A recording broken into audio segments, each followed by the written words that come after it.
Hey guys, welcome to the Archetype of Man channel. For new viewers, glad to see you here. For returning viewers, welcome back. If you find this information helpful, please consider dropping a like and subscribe. So today we're going to be talking about reasons to carry a sidearm while out hunting. This is coming from the mindset of hunting on public land. This is also coming from the state of Georgia, where it is legal to do so. Check your own laws. I'm not a lawyer. I'm not giving you advice legally. So we'll go ahead and cover what it is that I carry while I'm hunting. This is my Colt Python. This is in a 1791 gun leather holster. As you can see from some of the wear and tear on the outside of the holster, it's gotten beat up. It's rubbed against the tree stand. The gun itself has some wear there on the stocks in the tang. It is a working revolver for me. I carry it, I expose it to the elements, and it keeps going. So if you want to see more on that gun or those holsters, there'll be links down in the description, maybe some cards floating around. In the state of Georgia, where I live, it is legal to hunt with a .357 Magnum. It is legal to hunt, in fact, with any center fire round.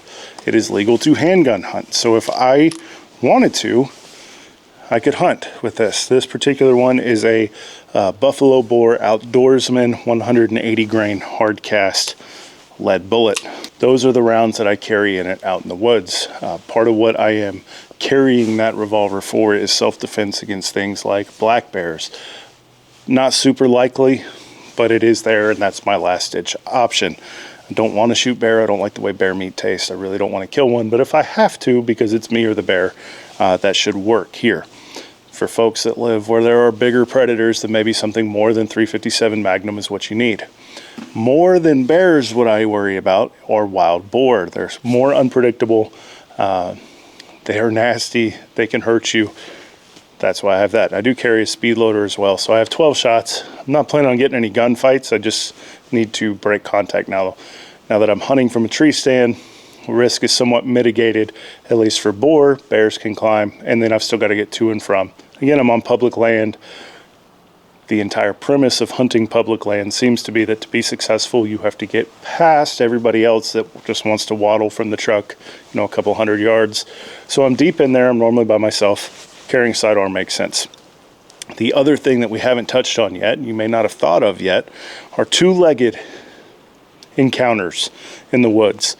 Public land, national forest, it's wide open. There's Forest Service roads. A lot of those are open year-round. People can get in there and do God knows what. It's not that I think that our public land is some cesspool of criminals and deviants. It's that I recognize there's the capability for people to be back off in there somewhere that I stumble up on that may not be the best people. National forest workers, things like that, they're not constantly out patrolling. They can't be, just the sheer amount of land. So having a sidearm that I'm comfortable with that can fill both the roles of four-legged predators and two-legged predators is what makes the most sense to me. Again, this isn't legal advice. This is just what I've been able to make sense of from the hunting regulations, and this goes out to my Georgia folks. Georgia has become a constitutional or permitless carry state, meaning you don't need a permit to open or conceal carry in the state of Georgia anymore. But the hunting regulations still have stipulations for what guns you can be in possession of while hunting, during bow season, things like that. There are a lot of no possession, and I'm paraphrasing here, no possession with the exception of whatever the code is, lawful concealed carriers. The regulations do grant exemptions for lawful weapons carrier as it pertains to Georgia code. It has been my understanding from reading that the best blanket of coverage you can have for that is to still have a carry permit. There's a number of reasons why I still think having a permit is a good idea. That's one of them. It just unmuddies the waters a little bit. I realize that the permit system is by default an infringement. I'm not saying that it's not. There's no need to have that debate here. But given the option of going home to my family or going to a cell or fighting charges, I will much take the go home, no charges, no going to a cell route. And there we are. The other reasons why I think a permit makes sense is interstate travel, reciprocity, things like that.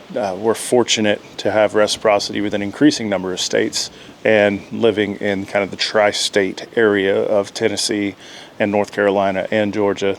It doesn't take very long for me to be in another state. I keep the permit. You do you. Again, this isn't legal advice, but just something to be aware of. The overall premise, though, I think it's smart to have a handgun if you can legally do so when you're hunting. Now, if you're hunting private land and you know it well and you know what's there and what's not there and who's there and not there, okay, maybe. For me, I'm going to just take the extra whatever it takes to strap this on the belt and deal with the extra weight so that I have it. Am I saying that you need to go that route with that gun to do what I'm talking about here? No, absolutely not. If what you have is a 9mm, Buffalo Bore makes outdoorsman loads for that gun. Make sure that it cycles your gun, hits the point of aim, and you should be fine. Whatever makes sense for you in your environment. This isn't a caliber pissing contest. There's been grizzly bears dropped with 9mm. Just because it's not ideal doesn't mean it won't work. So for me, though, I like the ruggedness of revolvers. This one has been very well. I know some people have had different experiences with the new Pythons. I had a failure to ignite primers there in the beginning. Since that tweak has been done, it's been very reliable. It puts up well with the outdoors. You know, sometimes it's raining, sometimes it's snowing, hot, cold. It does what I need it to do. And the 357 Magnum is a potent cartridge, and for the threats here, at least the four-legged threats here, I like my chances with that. I do have 44s. I just shoot that a lot better. And when you have limited rounds and theoretically are shooting at something trying to do you harm, I'll take what I shoot well over larger caliber. So that's going to be about it. I think it's smart. Critters, people, especially on public land, if it's legal where you're at, I think it just makes a lot of sense to have some sort of fallback between you and a hunting rifle. There's also, you know, the what if situations are endless. What if you drop your rifle and you're in your tree stand and a bear's climbing up? Or what if the rifle falls out of the tree stand and breaks and you still got to hike out, and now you've got something that fires. And if you're a good enough shot and comfortable doing it, you can hunt deer with it in the state of Georgia. So it may not be the end of your hunt. I don't know. Or you fall out of the tree stand and your rifle's in the tree stand or on the ground, broke it, whatever. More capability is never a bad thing if you're willing to deal with the increased weight considerations and things like that. Before we close out, I want to give a shout out to channel sponsor Epic Water Filters, based out of Boulder, Colorado. This particular one is the OG Grande. It's a 48-ounce Nalgene, also made in the USA, BPA free. These guys have been awesome. It's been a pleasure working with them. The little Hootis you see down here in the bottom is a filter canister with a filter cartridge that lasts 3 to 4 months. Two different options on these. They have the Any Tap filter, which is for treated water sources, faucets, things like that, city water, if you will. And then they have the Anywhere filter, which is the one I use. I'm on a well. Our well water's been fine, but I don't want to take any chances. And also when I'm out landscaping, if there's a spring, creek, pond, I can scoop water up and drink with confidence. I've had zero issues gastrointestinally, so that's my testament there. There'll be links down in the description if you want them. I recommend it. It is an affiliate link, but I use it daily. These guys have been great. The product is great. We also have a countertop dispenser. Just go check them out. They've probably got something you can use. They're an American company doing American company things, and hydration's important. So while we're on the topic of being in the outdoors, I do take this. I used to keep iodine pills for water purification. Don't mess with that anymore. Water tasted like crap. It didn't get rid of sediment. The MSR filters, they work great, but they take a long time to sit there and pump and fill up water. This is easy, and it's been awesome.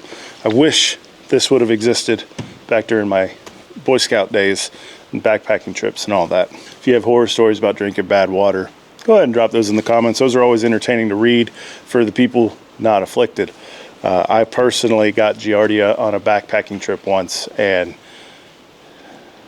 it was bad. It was very bad. Made me kind of a stickler for water purity at that point. So yeah, purify your water. If you don't know how to purify your water, learn.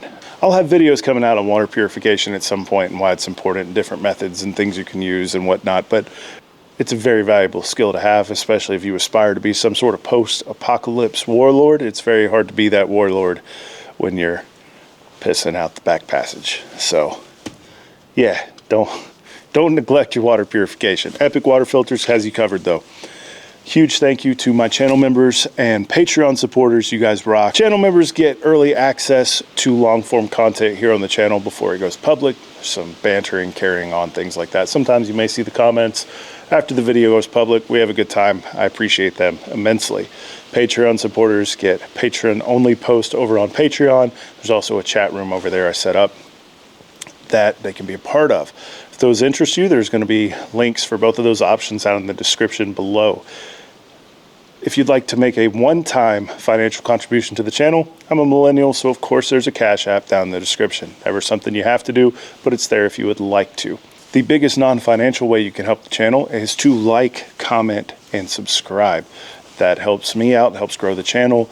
The comments and likes or engagement helps video get recommended. All that cool algorithm stuff, it does help me out a lot. And of course, subscriptions are cool as well. As of date of filming, we're creeping up on 25,000 subscribers. So that's going to be a huge deal for me.